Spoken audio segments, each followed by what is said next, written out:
que el segundo tomo de Cuba la Carta abre con una larga carta a Carlos Mar, preguntándole por qué rayos nos embarcó.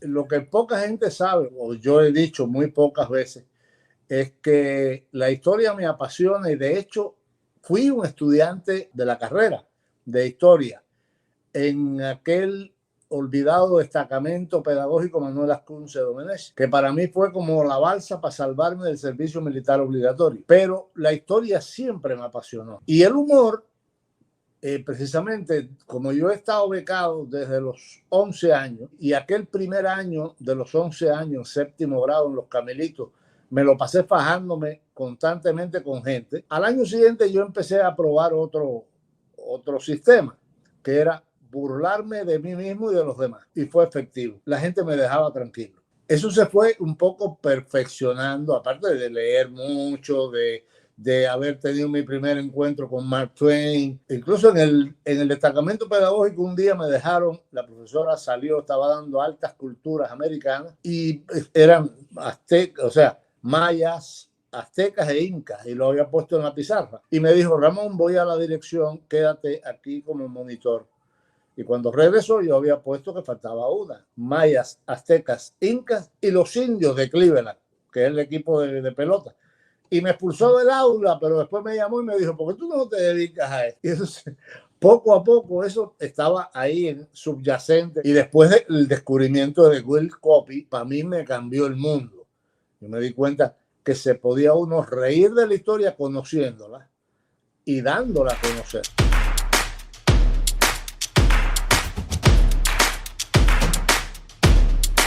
Cuando me exilié, que empecé a conocer más de Cuba, en Canarias, leyendo y esas cosas, a mí se me ocurrió una novela, yo lo cuento un poco al inicio de este libro. Empecé a hacer una novela de un cubano que estaba solo en Canarias y entonces con esa picaresca que nos han endilgado, que nos creemos que somos los pícaros, de costumbre que se perdió también, este hombre convencía a un empresario canario que bebía mucho, por supuesto, que él iba a construir en las partículas de Dios. Él iba a construir a Dios, o sea, para alquilarlo, para rentarlo, para venderlo. Y entonces este hombre en las noches, en la soledad aquella, lejos de todo el mundo, con unas costumbres que no sabía, en la soledad aquella, con el alcohol también, empezó a escribirle a personajes de la historia de Cuba, a preguntarle cosas. Escribí varias cartas o bocetos de cartas. Cuando en Barcelona un día me senté con Jesús Díaz, que él tenía el proyecto de Cuba Encuentro en la red, y él me dijo, ¿por qué tú no escribes una columna de humor aquí? Ya yo traía el arrastre de haber hecho el programa de Ramón en La Habana, con la radio y esas cosas. Yo nunca había escrito humor para la prensa, para la cosa escrita, ¿no? Y yo me quedé así, dije, bueno, sí, puede ser. Y mi mujer me dijo, mira, esas son las cartas que tú estabas escribiendo. Y me di cuenta que el género epistolar cumplía perfectamente con todas las cosas. Primero, era un género establecido que se había usado siempre y la gente entendía los códigos. Yo te estoy escribiendo lo que siento, te estoy preguntando lo que tú sientes y estoy estableciendo un vínculo que yo sé que otros van a leer, pero en la correspondencia se suelta todo. Además, es la cosa bonita esa que se ha perdido también con los emails, los mensajes de texto. Es escribirle una carta, contando cosas y preguntando cosas. Y así empezó a salir semana tras semana durante 5 años, lunes tras lunes. Entonces, al final, yo me di cuenta que tenía que recoger de alguna manera esto. Porque a mí mismo se me perdieron muchas cartas, que no encontré nunca, o las versiones finales no las tenía. Ahora mismo hago un programa de radio que se llama Memoria de La Habana y yo le digo a la gente que yo conjugo ahí mis dos pasiones, o 2 de las 3 pasiones. La otra es el humor, que es reírme de todo, burlarme de todo. Combino la pasión por la historia, por saber qué fue lo que pasó en este mundo para que ahora seamos tan desgraciados o tan felices. Y la radio, en este sentido, que para mí sigue siendo un vehículo ideal, porque es de oído a oído y me escuchas donde quiera que estés, aunque te escondas. Mira que auguraron el fin de la radio y la radio siguió. Y auguraron también, como deben haber augurado, el fin de la correspondencia, y la correspondencia siguió, aunque ahora la usen más los bancos para decirte que tienes que pagar tal cosa y tal cosa. Pero no deja de ser correspondencia, ¿no? Así que ahí está Cuba a la carta, que tiene no sé, el chiste de que puedes conocer Cuba pidiendo cualquier cosa de esa, algún componente. Y es verdad también que de algún modo cuando decidí planteárselo a Hipermedia, publicar este primer tomo y este otro segundo que ya va a salir,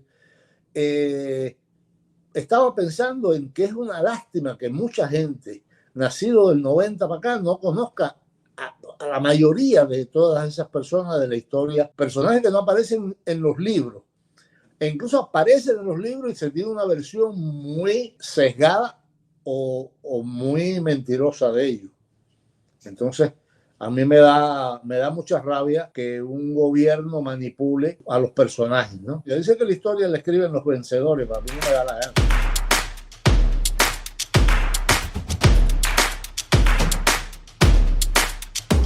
Otra de las cosas que siempre me interesó, el humor político, que es muy, muy difícil, porque es un poco, tiene casi las mismas reglas que el periodismo. Uno de los primeros periódicos en Cuba era la política cómica, y toda esa tradición se perdió, y se perdió precisamente por un plumazo de Fidel Castro y la soberbia esa, porque iba a decir los pendejos, pero los imbéciles ególatras, el poder en general, no soportan que se burlen o que se rían de él. Y este hombre mandó a cerrar el Zig Zag, que era uno de los que quedaban en la sátira política, precisamente por un chiste que era genial.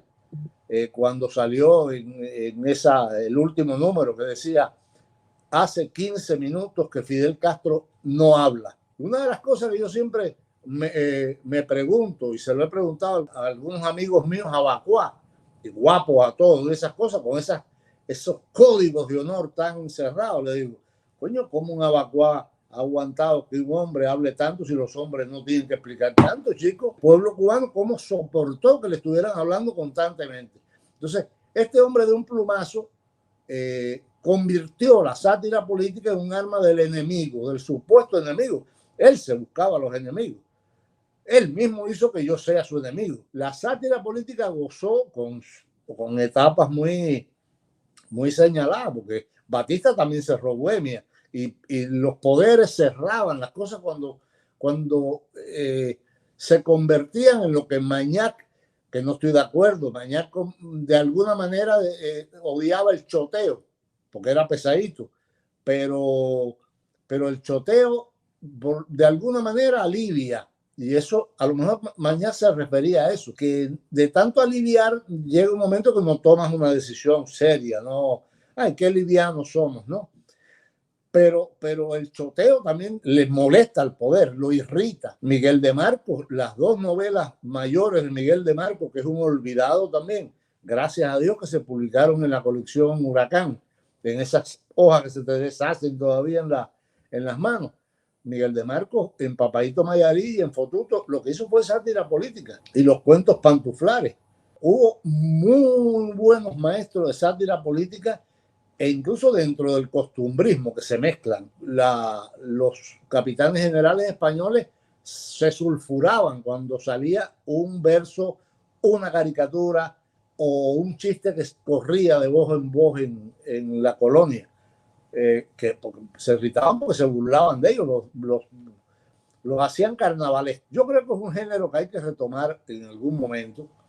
El socialismo en general acabó con todo y sin embargo los soviéticos, los checos y los polacos siguieron haciendo muy buenos chistes políticos. Lo que pasa es que lo hacían sotoboche porque sabían el peligro que podían tener. Y en Cuba pasó lo mismo, la gente se reía, pero bajito en su casa.